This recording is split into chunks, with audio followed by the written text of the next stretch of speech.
हाँ बच्चों,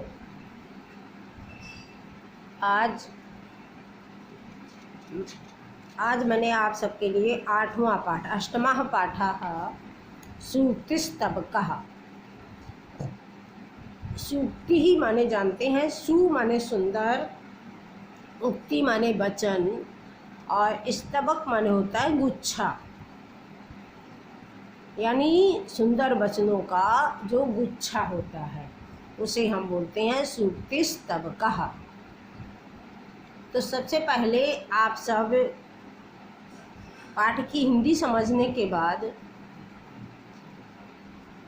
पुस्तकें होंगी, अगर नहीं है तो इसके द्वारा शब्दार्थ लिखेंगे अपनी कॉपी में, इस पेज के और इस पेज के, दोनों पेजों के शब्दार्थ लिखने के बाद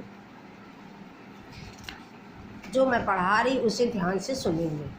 जैसे देखो, उद्यमेन माने क्या होता है? परिश्रम से, मनोरथैः मन की इच्छा से, सिंहः शेर, मृगाः हिरण, हिरण होता है उसी को मृग बोलते हैं, दरिद्रता यानी कृपणता या दीनता, प्रिय वाक्य प्रदानेन प्रिय वचन बोलने से, तुष्यन्ति माने संतुष्ट हो जाते हैं, प्रसन्न हो जाते हैं, मानवाः माने मनुष्य, तस्मात् माने इसलिए, वक्तव्यम माने बोलना चाहिए, वचने माने बोलने में, साधिता माने उपयोग किया, भवेत माने होना चाहिए। केवल एक पेज के ही वर्ड मीनिंग आज मैंने आपको दोहराए हैं। इसे आप सब 2-3 बार पढ़ेंगे, याद हो जाएंगे, जिससे श्लोक की हिंदी का अनुवाद करने में आप सबको आसानी रहेगी, लिखने में भी आसानी रहेगी। तो सबसे पहले आप सब देख रहे होंगे पहला श्लोक, उद्यमेन हि सिद्ध्यन्ति कार्याणि न मनोरथैः न हि सुप्तस्य सिंहस्य प्रविशन्ति मुखे मृगाः। इतना अच्छा है श्लोक। जीवन में इन श्लोकों के अर्थ जो हैं उनको अपने जीवन में उतारने का भाव होना चाहिए, तभी हमारा पढ़ना सार्थक है। संस्कृत भाषा संस्कार देती है, व्यक्ति के अंदर, बच्चे के अंदर संस्कार आते हैं, इसीलिए संस्कृत भाषा संस्कार युक्त कही जाती है। उद्यमेन माने परिश्रम से, ही माने होता है निश्चित, और सिद्ध्यन्ति माने सफल होते हैं, कार्याणि माने कार्य, और न माने नहीं, मनोरथैः माने मन की इच्छा से,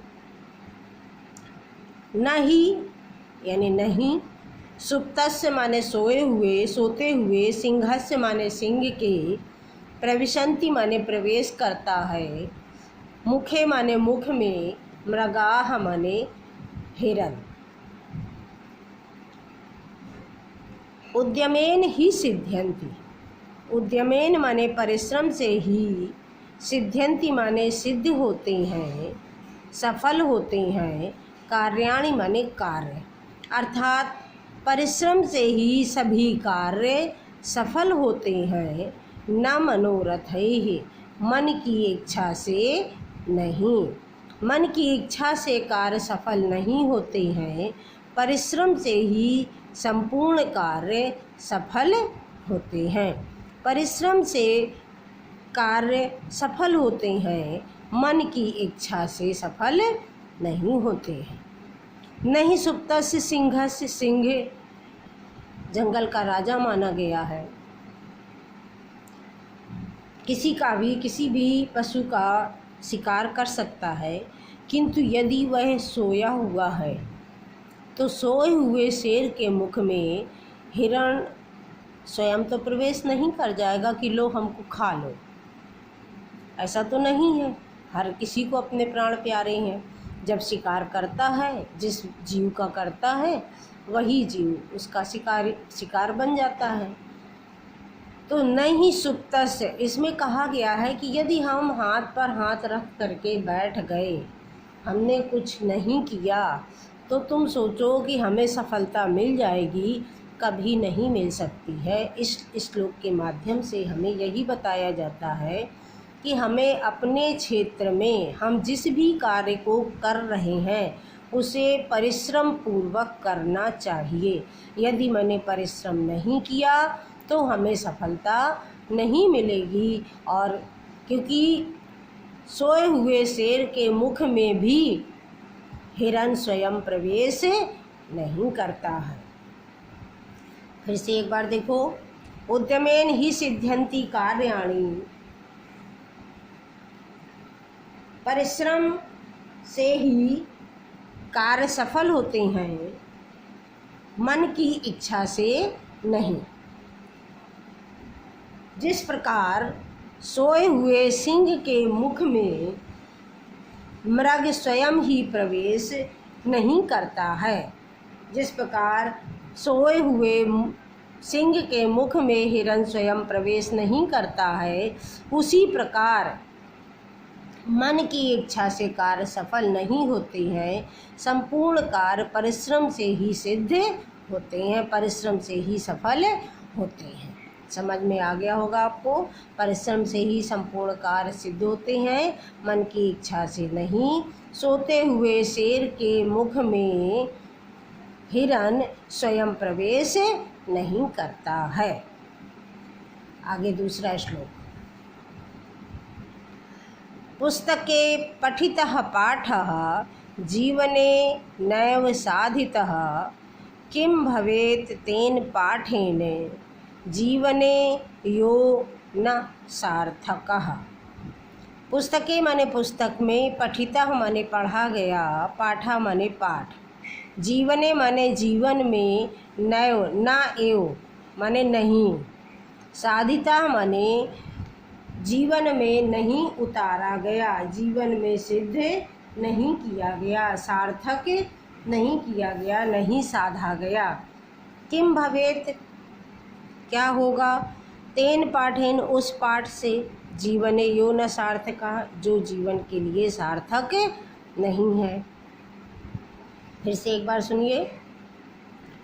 पुस्तके पठितः पाठः, पुस्तक में पढ़ाया गया पाठ, जीवने नैव साधितः यदि जीवन में सिद्ध नहीं किया गया, अर्थात अपने जीवन में उसे नहीं उतारा गया, जीवन के कार्यों में उसे नहीं लाया गया।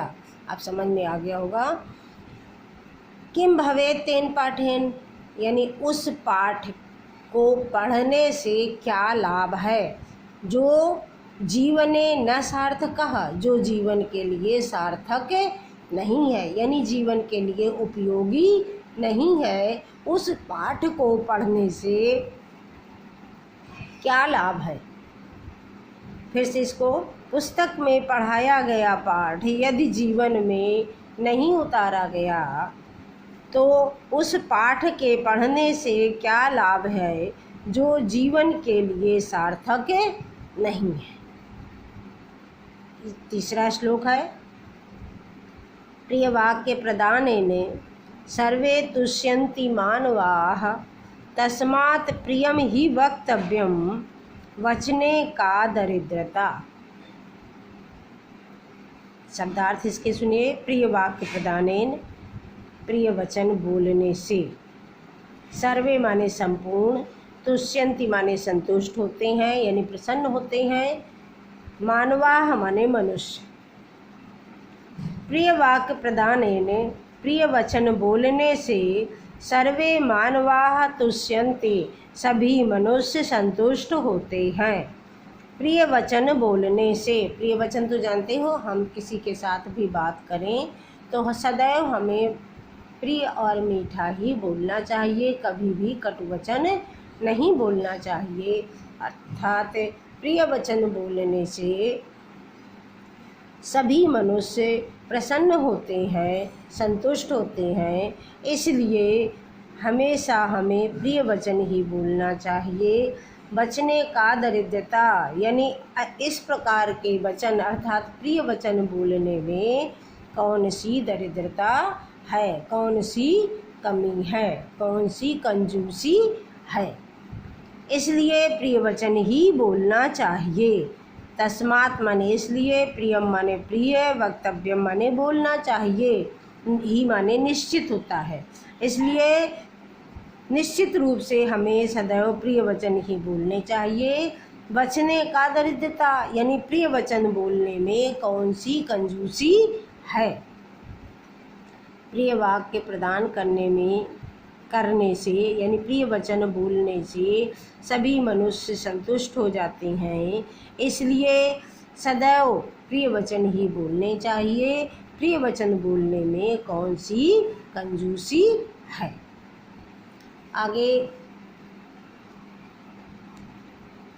चौथा श्लोक, 5 ही दिए हैं, या तो 3 आज पढ़ लो और 3 का अर्थ लिख भी लेना। इसके बाद 2 पढ़ा करके आगे थोड़ा एक्सरसाइज ज़्यादा है नहीं, 2 कल पढ़ा देते हैं। धन्यवाद बच्चों।